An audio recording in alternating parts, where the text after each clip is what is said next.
I don't know if I can write about what happened and come out whole or alive. I don't know if I can look back. Besides, if I tell it, who's gonna listen? No one believes us. They all think this is the best time of our lives. When people tell me that, I want to puke. If this is the best time of my life, and this is what I'm going to be looking back on forever, then I should just end it all right now. Oh, Aimee, I didn't mean it like that. I'll start with the way it was. We've all been in a situation where we so desperately want to help someone who simply will not help themselves. Mary Beth Miller touches on this idea as well as friendship and sacrifices in her work titled Aimee.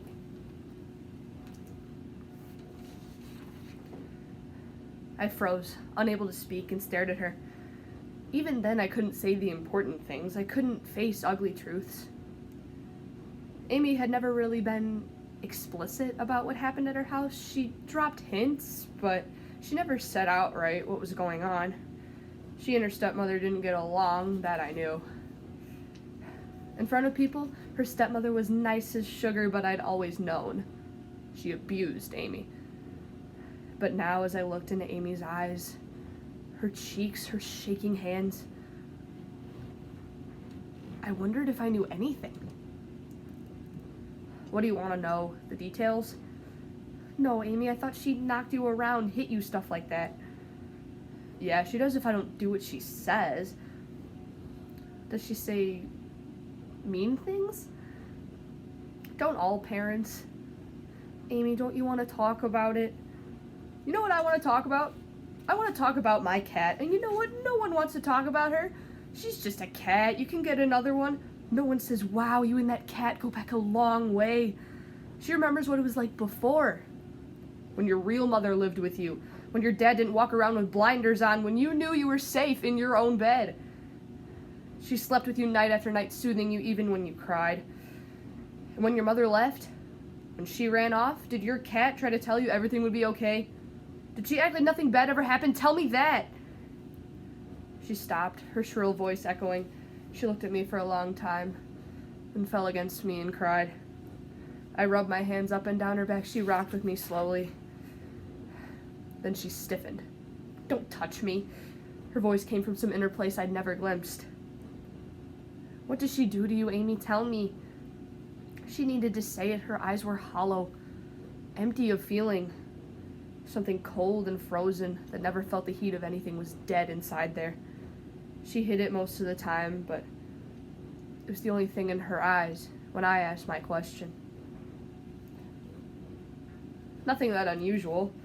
Lots of girls do it. It helps them when they get married. She sounded strange, so far away, not in distance, but in time. She sounded young, childlike almost. Images I'd never dreamed of tumbled from her lips, her stepmother in her games. Games, she called it when Aimee was young, then preparation now that she was older. Now she used threats. Threats Aimee knew were real. Because Aimee had seen her destroy her family, had seen her drive her mother across the country, had seen her steal her brother's affection from her, and made Aimee a problem child for her father. No one would believe Aimee, not a soul. Things like that don't happen. Things like that never happen, especially in families like theirs. So what do we do? What I've been trying to do all along. Die. My mind always stops when I remember her simple response. Die. It's too hard to face. I didn't have the energy for this. Not tonight. Not ever. I pulled the spread off the bed and covered her up. Sleep, I said. Her breathing slowed, then became inaudible. I climbed under the covers of my bed to allow myself to sleep. I woke to see Aimee creeping back into the room. I'm scared, she said like a child who's woken from a vague but frightening dream. Everything will be fine. I don't think I could have come this far without you. Will you stay with me tonight? One last time? Something inside me jerked awake, something I had let sleep. Warning lights, sirens, bells, everything started clamoring in my jittery mind. What do you mean, Aimee, one last time? I need to end it.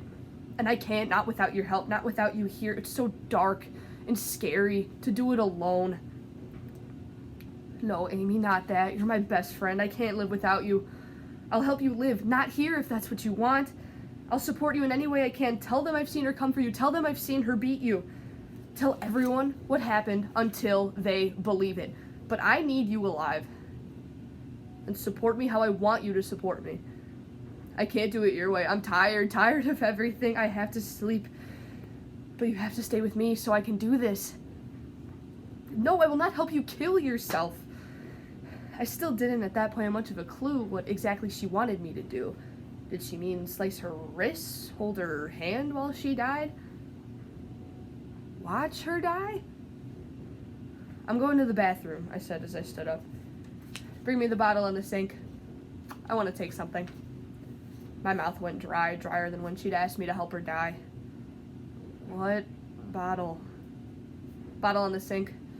Very important. Stepmothers should never leave sleeping pills out with kids in the house. Never. Aimee started to laugh, a deep, gagging laugh. I raced for the bathroom. I also saw fragments of what appeared to be family photo albums. Every single picture of her stepmother had been cut into tiny, tiny fragments.